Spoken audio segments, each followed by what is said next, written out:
बस पास की शरहों में इजाफे के खिलाफ एहतजाज करते हुए रुकन कौंसिल के कविता हुई गिरफ्तार। तेलंगाना में आरटीसी बस पास की शरहों में बेतहाशा इजाफे के खिलाफ सदर तेलंगाना जागृति व रुकन कानून साज कौंसिल बीआरएस के कविता की क़यादत में आज बस भवन के सामने शदीद एहतजाज मुनज़्ज़म किया गया। एहतजाज में जागृति के दर्जनों कारकुनों ने हिस्सा लिया और हुकूमत के फैसले के खिलाफ शदीद नारेबाजी की। रुकन कौंसिल के कविता ने बस भवन का घेराव करते हुए अवामी मसाइल पर हुकूमत की बेहसी पर शदीद तनकीद की। पुलिस ने मुजाहिरे के दौरान कविता को हिरासत में ले लिया और कंचन बाग पुलिस स्टेशन मुंतकिल किया। इस मौके पर सदर तेलंगाना जागृति कविता ने कहा कि आरटीसी बस पास के शरहों में इजाफा अवाम पर एक भारी बोझ है। इस फैसले से बिलखुसूस तलबा और छोटे मुलाजिमीन पर शदीद माली बोझ पड़ेगा। उन्होंने कहा कि बस पास की कीमत में इजाफे से एक आम मुसाफिर पर माहाना तकरीबन 300 रुपए का इजाफी बोझ आयद होगा, जो कि सरासर नाइंसाफी है। कविता ने इस बात पर भी तशवीश जाहिर की है कि रियासत के कई इलाकों में तलबा के लिए बसें तक दस्तयाब नहीं है, जिसकी वजह से तालीमी सफ़र मुतासिर हो रहा है। उन्होंने हुकूमत पर इल्ज़ाम आयद किया कि वो मुसलसल आवाम को लूटने की आदी हो चुकी है।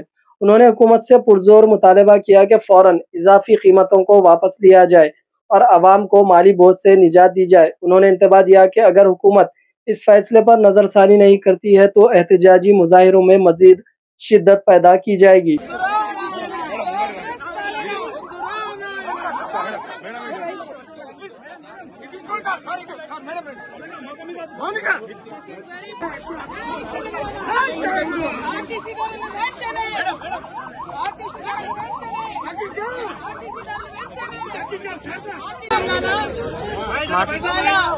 తెలంగాణ ప్రభుత్వం 50% పైచిలకు ఆర్టీసీ ధరలు పెంచడం, సామాన్య విద్యార్థులకు చిన్న చిన్న ఉద్యోగాలు చేసుకునేటటువంటి వారికి, అదేవిధంగా మెట్రో ధరలు పెంచడం, దానికి అనుబంధంగా ఉన్నటువంటి ఎంఎంటీఎస్ ధరలు పెంచడం అన్నది నిజంగా కూడా దారుణం. ఎందుకంటే ఆదాయ మార్గాలను పెంచుతామని చెప్పి, ఉద్యోగాలు ఇస్తామని చెప్పి, అనేక కళ్ళబొల్లి మాటలు చెప్పి అధికారంలోకి వచ్చి 18 నెలలైనా కూడా ఆ కార్యక్రమాలు ఏం చేయకుండా కేవలం ఇప్పుడు మళ్లీ సామాన్య ప్రజల మీద భారం వేస్తూ ధరలు పెంచడాన్ని మేము చాలా తీవ్రంగా ఖండిస్తా ఉన్నాం. ఇవాళ అందుకోసమే బస్ భవన్ దగ్గర ధర్నా చేయడం జరిగింది. ధర్నా చేసిన ప్రతిసారి మమ్మల్ని అరెస్ట్ చేయడం కాదు, ఈ ప్రభుత్వానికి, ముఖ్యమంత్రి గారికి మేము డిమాండ్ చేస్తా ఉన్నాం, మీరు ప్రజల ఆదాయ మార్గాల్ని పెంచండి, ఆర్టీసీని కాపాడేటటువంటి ప్రయత్నం చేయండి. ఇంతకుముందు కేసీఆర్ గారు ఆర్టీసీకి ఎట్లయితే ప్రభుత్వం నుంచి నిధులిచ్చి కాపాడిందో అట్లా చేయండి. తప్పితే మీరు సామాన్య ప్రజల మీద భారం వేసి ఆర్టీసీకి ఆదాయాన్ని పెంచేటటువంటి కార్యక్రమాలు చేయడం శుద్ధ దండగా. దీనివల్ల ఆర్టీసీకి లాభం లేదు, ప్రజల మీద భారం పడుతుంది, ఇబ్బంది పడతారు. గ్రామీణ ప్రాంతాల్లో ఉన్న ప్రజలకు మరీ ఎక్కువ ఇబ్బంది అవుతుంది.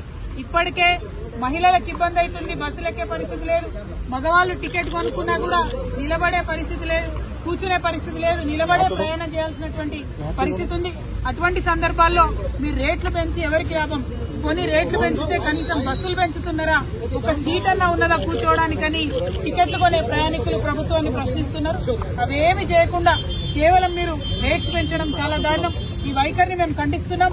మీరు రేట్లు తగ్గేంత వరకు కూడా మేము ఉద్యమిస్తామని సందర్భంగా తెలియజేస్తా ఉన్నాం.